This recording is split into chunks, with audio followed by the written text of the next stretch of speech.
Bob's a smooth talker, but that's not enough. Somebody should tip him off that no one can get by with B.O. Why not play safe this easy, pleasant way? Take a Lifebuoy bath every day. It's so refreshing. And remember, your daily Lifebuoy bath stops B.O.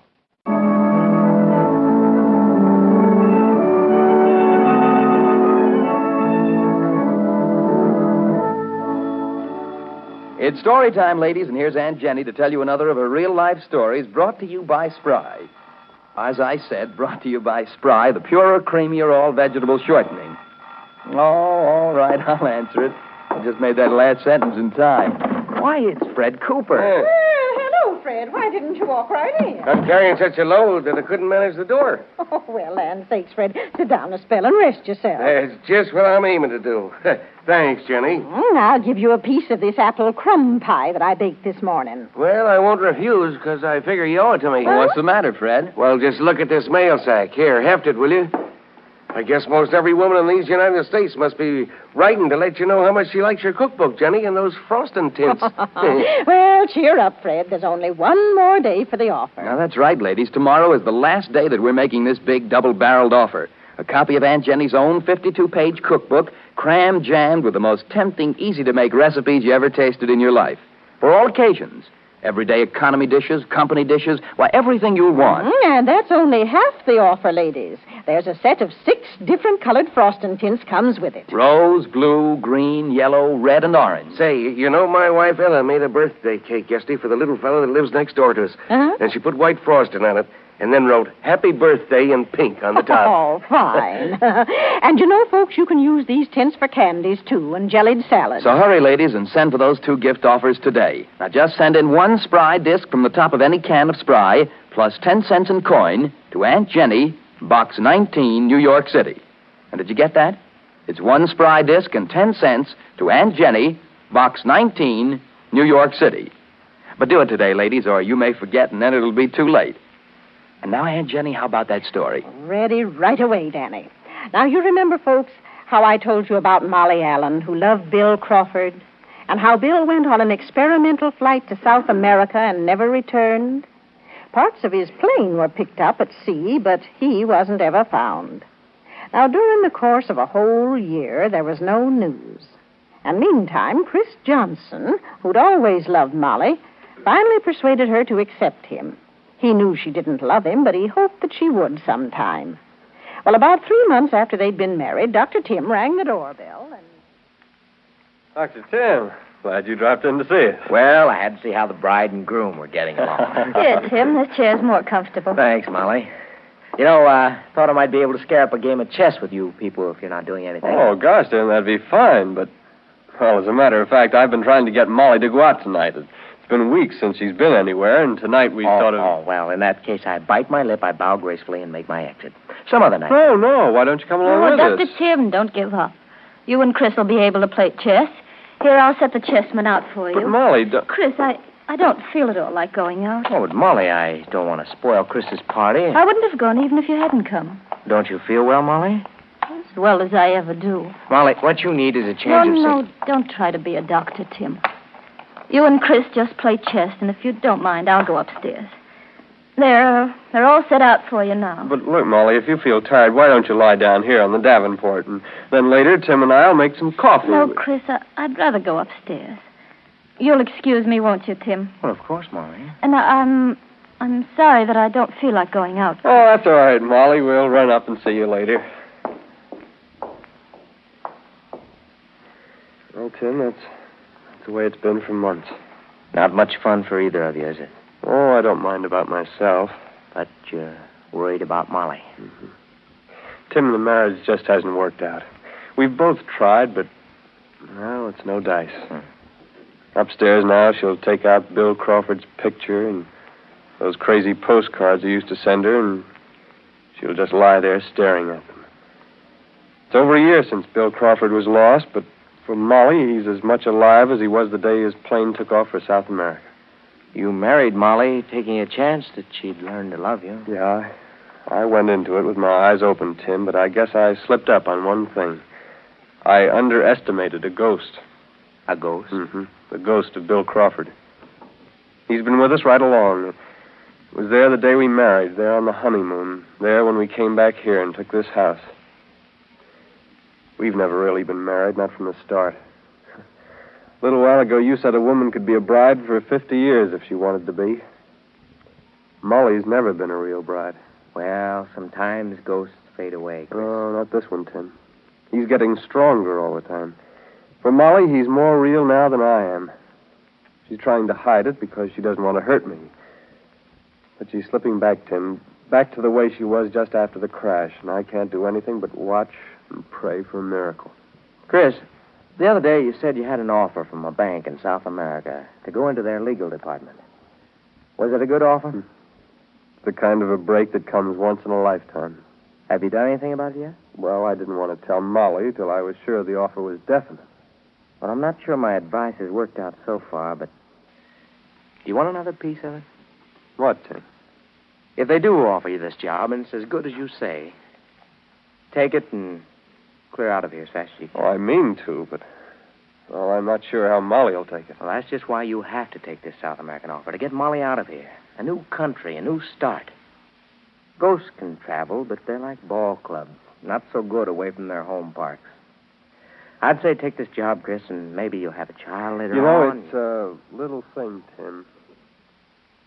But Molly has never even called me darling. That's not a little thing, Chris. Let's get the chess game started, huh, Tim? Okay. I'll take the black. It's my move then, huh? Yes, Chris, it's your move. And for your sake and Molly's, make it a big one.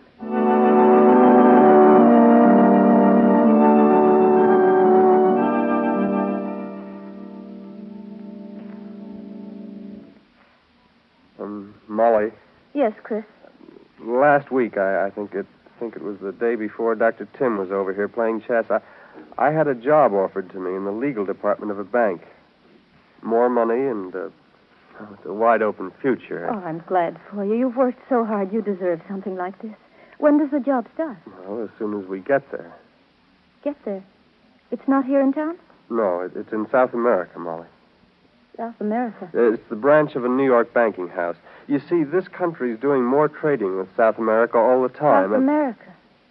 Why, that would mean leaving everything. The clients you've built at Dr. Tim, all your friends. Well, Dr. Tim said I'd be crazy if I didn't take it, Molly. It means the difference between just getting along all my life and really being a success. Chris, if it's as good a chance as that, you ought to go. But I can't go with you. Molly, I couldn't go without you. You know that. Chris, I don't want to leave this town. Ever. But why not? You haven't been happy here. There's a part of me here. And I'd feel as if I were deserting if I went away from it. I wish I could go with you, Chris. You deserve this chance. I want you so much to be happy. You're the one I want to see happy, Molly. That's why I want you to come. I wish you could leave this haunted town tomorrow, but if you can't... Why did you say that, Chris? This haunted town. Well, let's not fool ourselves, Molly. This town is haunted for you, and you know it. That's why you want to stay. Chris, I can tell you this from the bottom of my heart.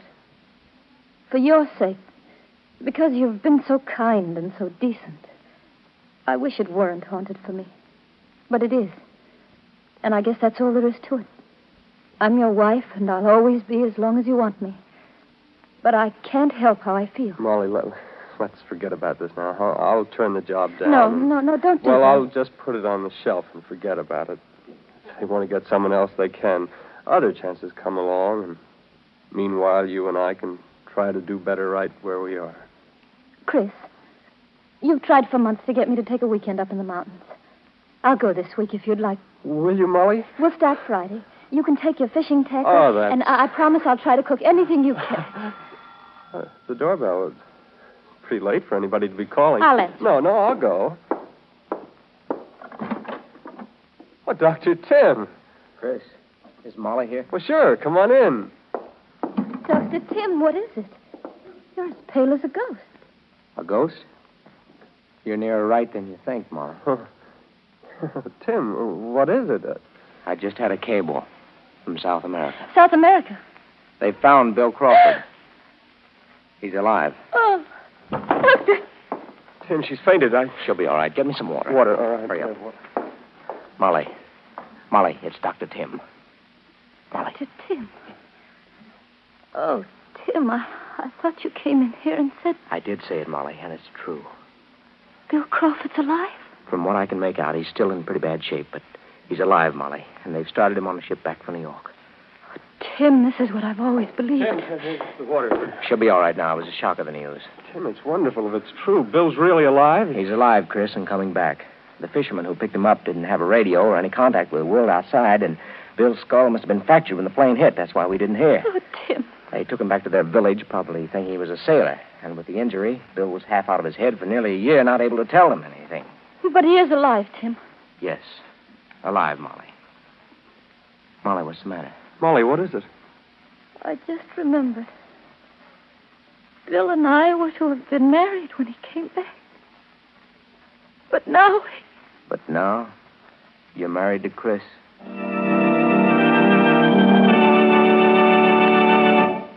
Well, now, Jenny, you know, it was hard to see how they'd get out of that mess. It was terrible. Poor Molly didn't know what to do. She didn't want to hurt Chris, but she still loved Bill devotedly. Yeah, I guess she did. Plumb crazy about him. I felt sorry for all three of them. I guess we all did, Fred. And my, oh me, the amount of talk that went flying around Littleton. Molly should do this, and Molly should do that, and Molly always loved Bill, and Molly should remember she married Chris for better or worse. And I guess poor Molly was thinking all those thoughts, too, because of what she decided. Now, never mind what she decided, Aunt Jenny. That's the climax, the point of the whole story, and that's got to be saved for tomorrow. Well, this apple crumb pie can't be saved for tomorrow, not after the dent I made in it. Danny here was only a split second behind me when it come to taking another piece. Well, it's a grand pie, Aunt Jenny. I don't believe I ever tasted one just like it before. No, nor me either. You know, I thought I knowed most every kind of apple pie there is, but this one's new to me. It's a humdinger. Say, what's that good tasting stuff on top of it, Jenny? Oh, listen, Fred. It's a one-crust pie, ladies, with a brown sugar and nut topping. And a lot of you will find the receipt in a new spry ad that's going to be in your papers either tomorrow night or tonight. Well, I'm going to tell my wife to be looking for that. You know, I'm mighty fond of things made with apples, and the new crop's coming in right now. Yes, it sure is. And I guess your folks are real fond of apples, too, ladies.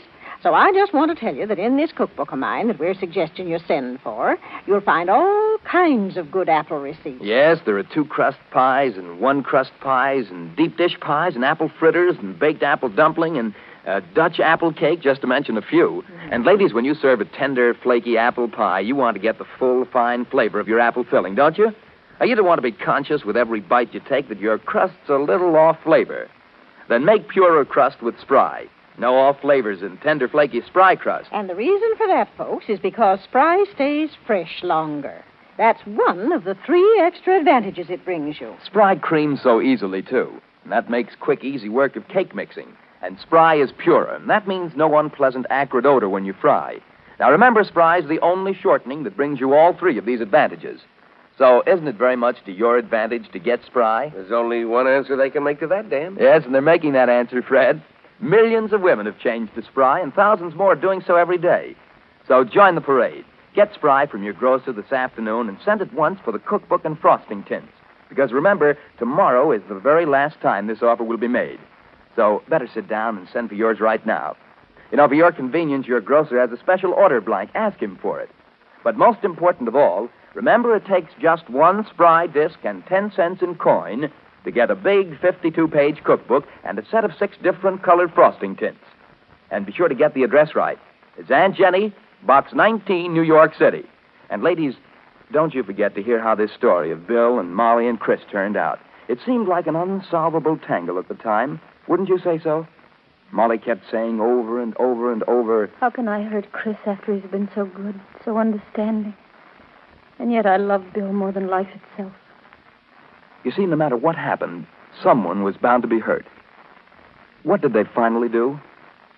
You'll find out tomorrow.